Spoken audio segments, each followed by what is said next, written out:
Like, even with all the SoundClouds, the Spotify, all these things, you think still it's difficult for people to actually access what is going on? Yeah, it's just different. It's just different. There's no sort of mass market. It's not held in. I don't think music is held in as hallowed regard as it was. Yeah. You know, Yeah, it was like, you know, every youngster, you know, they love pop music and they love, let's say, football or something like that.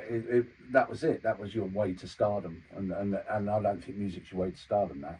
Your way to stardom, the closest thing to that is celebrity, podcasting, YouTubing. That's taken over from where just being a musician was, really. I think in a lot of ways. So you think people don't enjoy music as they used to? I don't know. I think they do. I think those who love the music, like all my colleagues and the undergrads and the postgrads are all doing music. They love music. They've got the same passion that I had. Mm-hmm. But I think generally, but they're the hardcore. And I think, you know, back in the day, there was still the hardcore guys who were really into it and the fans. But I think there was better access for more people from, you know, non-musicians, just general, you know, the general public, to become music fans.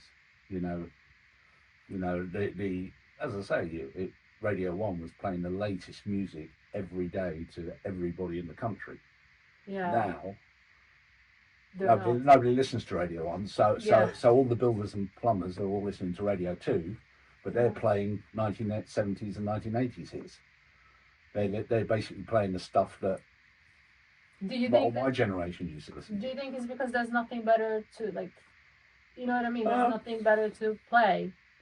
No, I don't know. I just don't think they've. Maybe there is, but people don't. Yeah, there know is, but they haven't been. Yeah, exactly. They haven't been educated. Like it's like, I remember talking to a student, and he said that there's loads of people still that really fans of music, really want to get into listen to all sorts of new music, especially old guys like us. But this student friend of mine, she said that she used to work in a record shop.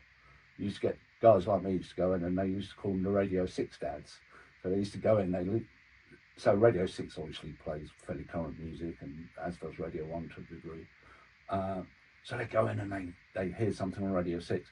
But from her perspective, they just used to not take the piss out of them. They used to sort of make fun. They used to call them the Radio 6 dads because they used to go in, think they knew what was trendy, but it wasn't. So what's making trendy music now, that's one of the reasons I came here. I still don't quite understand it, but obviously people are accessing, and youngsters, especially the Gen Z generation, are accessing music through, you know, podcasts, TikTok, gaming. So how do you promote your stuff?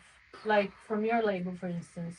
Or don't do this promoting part? Like I tend not to do that. I mean, I'm producing music purely for the love of the music at the moment.